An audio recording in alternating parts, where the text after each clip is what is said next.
Assalamualaikum warahmatullahi wabarakatuh. Bagaimana keadaan kalian hari ini? Semoga masih dalam keadaan sehat walafiat.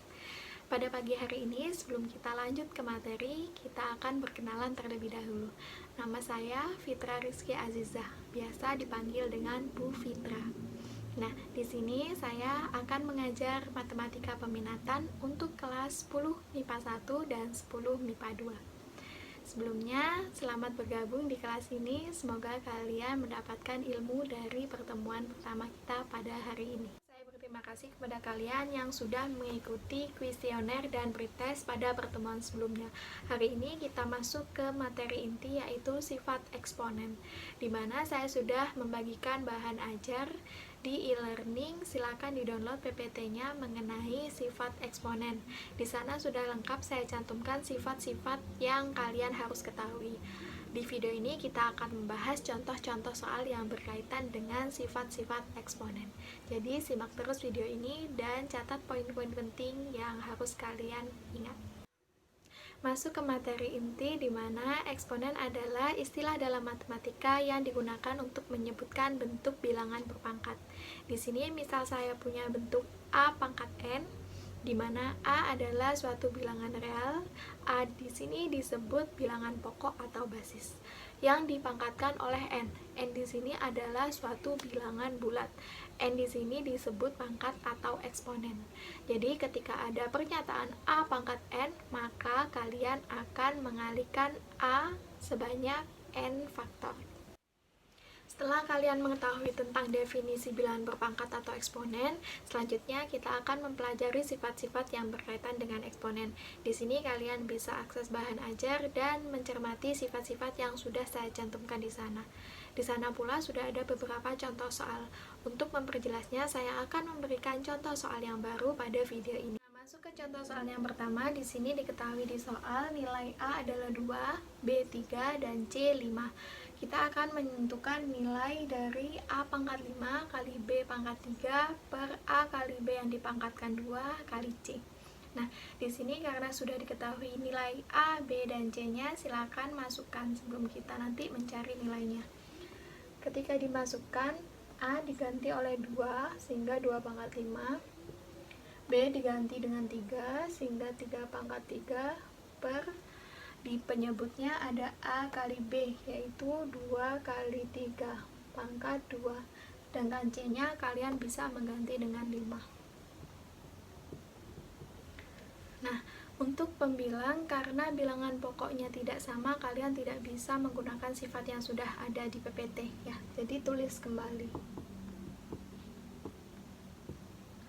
Tapi untuk penyebutnya, sifat ini sudah ada di PPT, yaitu ketika ada A dikali B dan dipangkatkan N, pangkat ini adalah untuk A dan untuk B, sehingga nanti ketika diuraikan, 2 ini dipangkatkan 2, 3 pun dipangkatkan 2, dikalikan oleh 5. Nah, di sini sudah ada juga sifat yang harus kalian ketahui, yaitu ketika ada pembagian, maka bilangan pangkatnya pasti dikurangi. Silakan tulis dulu 2 dan 3. Nah, untuk pangkat atasnya pangkat 5. Untuk pangkat bawahnya pangkat 2, jadi dikurang 2. Untuk 3, pangkat atasnya adalah 3, pangkat bawahnya adalah 2. Nah, 5 letaknya tetap di bawah karena dia tidak mempunyai pasangan. Oke? Jadi, tinggal kalian kurangi pangkatnya. 2 dipangkatkan 5 dikurangi 2 adalah 3. 3 dikurangi 2 adalah 1. Nah, dari sini sudah bisa kalian ketahui. 2 dipangkatkan 3 sama dengan 8. 3 tetap per 5. Sehingga nanti 8 dikali 3 adalah 24. 5 tetap. Jadi nilai dari A pangkat 5 kali B pangkat 3 per A B pangkat 2 kali C adalah 24 per 5. Oke, masuk ke contoh soal yang kedua. Kita akan menghitung nilai dari akar pangkat 3 64 dikalikan akar 32 per 4. Nah, di sini sebelumnya kalian harus merubah 64, 32, dan 4 ke bentuk perpangkatan 2. Kalian harus sudah hafal ya, yaitu 64 bisa diubah menjadi 2 dipangkatkan 6. Untuk 32 kalian bisa merubah jadi 2 pangkat 5, dan 4 kalian bisa ubah jadi 2 pangkat 2. Lanjut ke sifat eksponen yang ada di dalam bentuk ini. Ketika ada bilangan yang berpangkat di akar, pasti nanti bentuk pangkatnya menjadi pecahan, di mana 6 menjadi pembilang dan 3 menjadi penyebut, sehingga bisa diubah menjadi 2 pangkat 6 per 3. Untuk ini kelihatannya memang tidak ada tulisannya, tapi di sini selalu pecahannya penyebutnya adalah 2, sehingga kalian bisa ubah menjadi 2 pangkat 5 per 2. Untuk penyebutnya tetap 2 pangkat 2.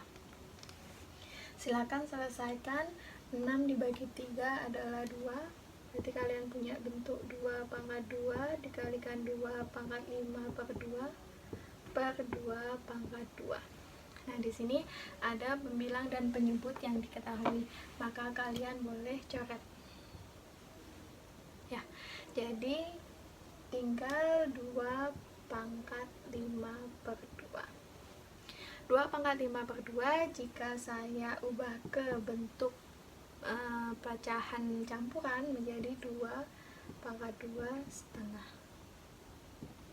atau bisa diuraikan jadi 2 pangkat 2 dikalikan 2 pangkat setengah. 2 pangkat 2 adalah 4. 2 yang dipangkatkan setengah bisa ditulis sebagai bentuk ini. 2 dipangkatkan 1 dibagi 2.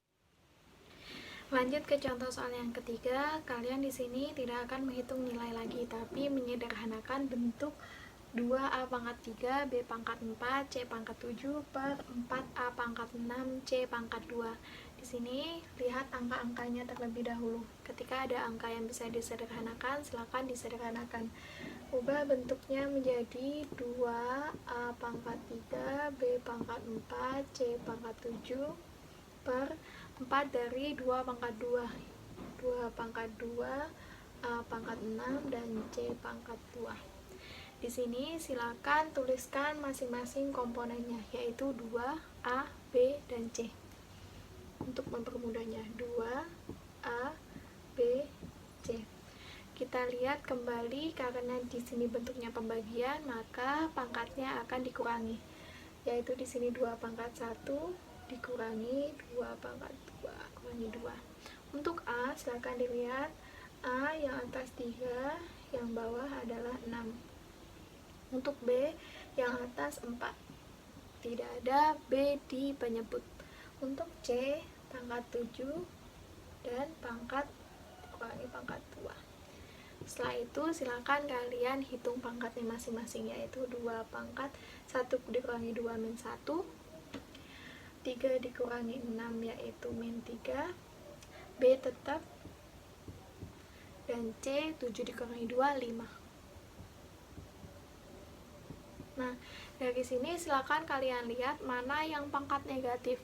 Setiap pangkat negatif silakan taruh di penyebut. Jadi yang positif tetap di atas. Untuk yang negatif silakan bawa ke bawah, yaitu 2A pangkat 3. Sehingga kalian mempunyai hasil akhir yaitu B pangkat 4, C pangkat 5 per 2A pangkat 3. Masuk ke contoh soal yang keempat atau contoh soal yang terakhir. Kalian akan menyederhanakan bentuk P kuadrat Q pangkat 3R yang dipangkatkan 2 per PR kuadrat yang dipangkatkan 3 Q pangkat 5. Nah, di sini sifat yang harus kalian ketahui adalah ketika ada bilangan pangkat yang dipangkatkan, maka pangkatnya akan dikalikan. Yaitu kalian tulis kembali P kuadrat Q pangkat 3R yang dipangkatkan oleh 2 per PR kuadrat yang dipangkatkan oleh 3 Q pangkat 5. Nah, pangkat dipangkatkan, maka pangkatnya akan dikali sesuai dengan sifat yang sudah ada di PPT. 2 dikali 2 berarti kalian tulis. Untuk Q 3 dikalikan 2. Untuk R di sini R pangkat 1 dikalikan 2 per P di sini pangkat 1 dikalikan oleh 3. Untuk R 2 dikalikan 3. Untuk Q karena dia tidak termasuk pangkat yang dipangkatkan, maka Q tetap. Nah, silakan kalian cari hasil perkaliannya, yaitu P pangkat 4, Q pangkat 6, R pangkat 2. Oke. Untuk yang penyebutnya yaitu P pangkat 3, Q pangkat 5, silakan diurutkan, R pangkat 6. Ketika sudah mendapatkan hasil perkaliannya, menurut sifat kalian bisa mengurangi pangkatnya ketika ada bilangan pokok yang sama dibagi, yaitu tulis kembali P, Q, dan R. Nah, kalian masukkan pembilangnya 4, penyebutnya 3. Untuk yang Q, pembilangnya 6, penyebutnya 5, dan untuk yang R, pembilangnya 2, penyebutnya 6. Silakan kalian kurangi seperti biasa. Jadi P pangkat 1, Q pangkat 1, R pangkat 4. Karena ada pangkat negatif, kalian harus memindah R ke penyebut sehingga hasil akhirnya menjadi P Q per R pangkat 4. Udah bukan? Sekian pembahasan soal pada pagi hari ini, semoga kalian bisa menerimanya dengan baik, dan jangan lupa kerjakan latihan soal yang sudah saya bagikan di kolom bahan ajar. Jika ada sesuatu hal yang perlu ditanyakan, silakan hubungi WA yang sudah tercantum pada timeline kelas masing-masing. Selamat belajar, semoga sukses. Wassalamualaikum warahmatullahi wabarakatuh.